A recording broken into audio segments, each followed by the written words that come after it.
Welcome to ACC Student News. The news student can use. I'm Mike. And I'm Ivy. Here are this week's stories. A short video clip was released in court during the preliminary hearing of the Letcher County Sheriff that shot and killed a judge in his office. The video shows the sheriff point and shoot the judge as he sat at his desk. He then walked around the desk and shot the judge again. According to Kentucky State Police Detective Clayton Stamper, the two were eating lunch prior to the shooting, and no witnesses observed any anger in their conversation. A statement released by the sheriff said that he asked to use the judge's phone and noticed that his daughter's phone number was in his phone. The case now goes to a grand jury to decide where to indict the sheriff.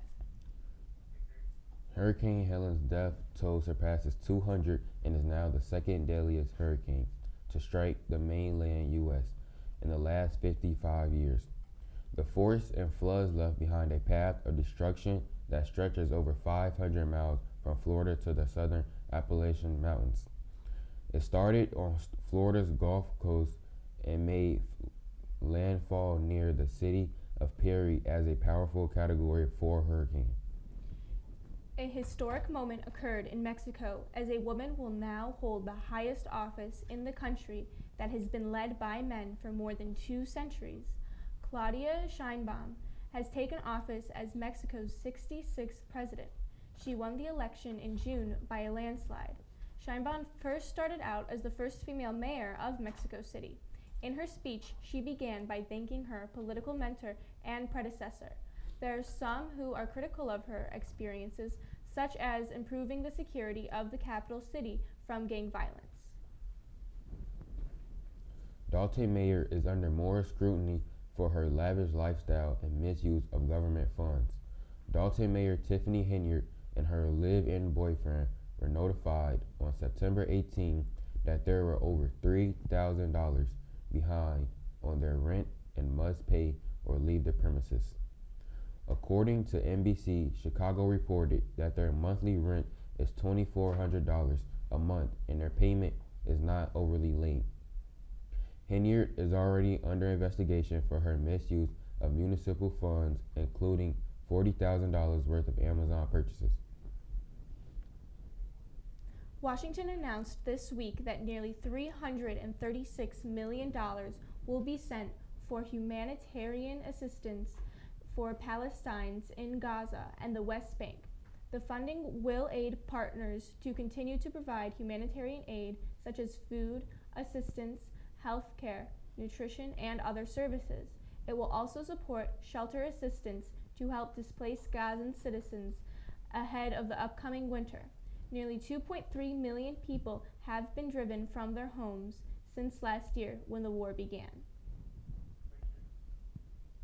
Voting of the Katmai National Park's famed Fat Bear Week begun later this year because a bear killed one of this year's competitors. Bear number 469 attacked and killed Bear 402, which was captured on live webcam set up around the park. Spokesperson Matt Johnson said that like other national parks, this one protects both wonders of nature and also the harsh realities, and that each bear seen on the live cameras is competing with each other to survive.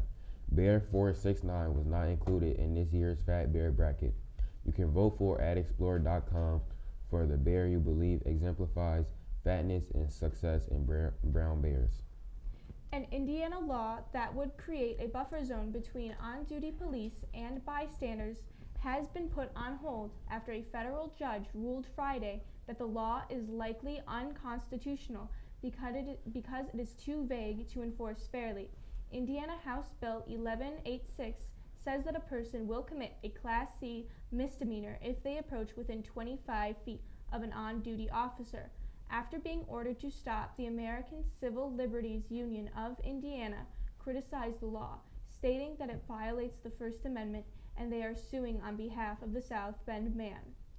Others are stating that it would prevent journalists and citizens from clearly observing or recording audio of on-duty officers. That is all we have for now. Make sure to stick around after the break for more news.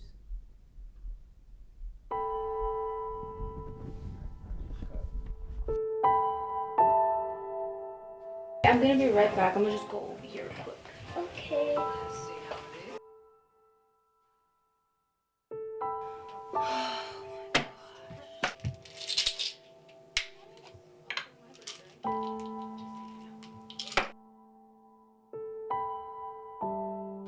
I'm gonna be right back, okay?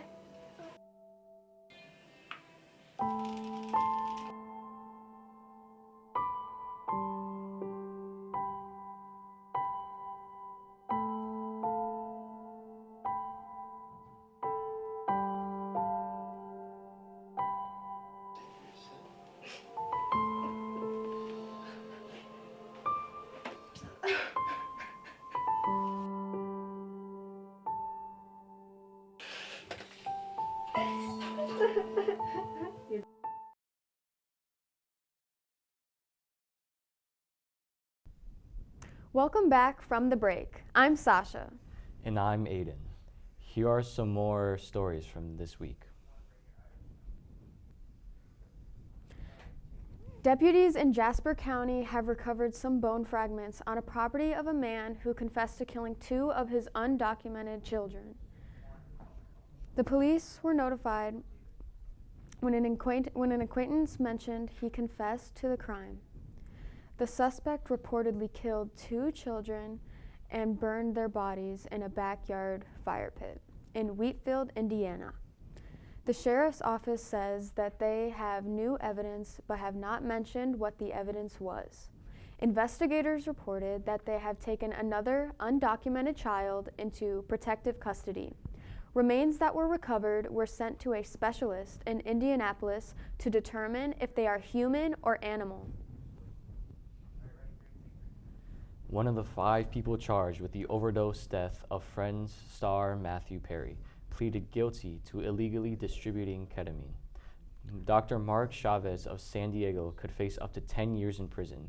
He admitted to obtaining ketamine with a fraudulent prescription written for another patient, and that he knew the drug was intended for Perry. He also acknowledged providing ketamine to another doctor involved in the lawsuit, with the understanding that it should be administered under medical supervision with proper safety equipment nearby. Matthew Perry died in 23 from acute effects of ketamine and other factors that caused him to lose consciousness and drown in his hot tub. Chavez has relinquished his medical license and remains free on bond until sentencing. The Tennessee Bureau of Investigation has launched an investigation into the plastic factory that trapped workers during Hurricane Helene.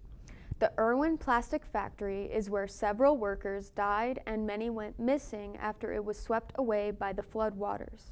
One of its employees is stating that lives could have been saved had the employees been allowed to leave the facility sooner. The company released a statement that said it monitored the weather conditions and dismissed employees when the facility lost power and water covered the parking lot. The employees are saying that is not what happened. A new lawsuit filed in California alleges that country star Garth Brooks sexually assaulted and battered a hair and makeup artist. In the 27-page lawsuit, the makeup artist alleges that in 2019, Brooks forced her to touch his genitals while he was at home styling his hair. Also, in that same year, Brooks brought her to Los Angeles to style him for an event, and then raped her in the hotel.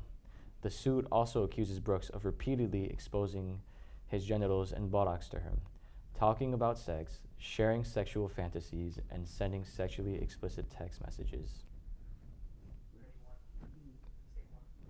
45,000 dock workers went on strike for the first time in decades, closing 36 U.S. ports. This massive strike has the potential to become one of America's most disrupting work stoppages in recent times.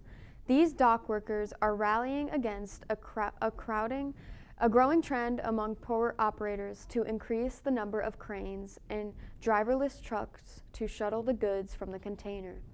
The dock workers have suspended, and a tentative agreement was reached on wages. This agreement will increase workers' wages by 62% over the life of the 6-year contract.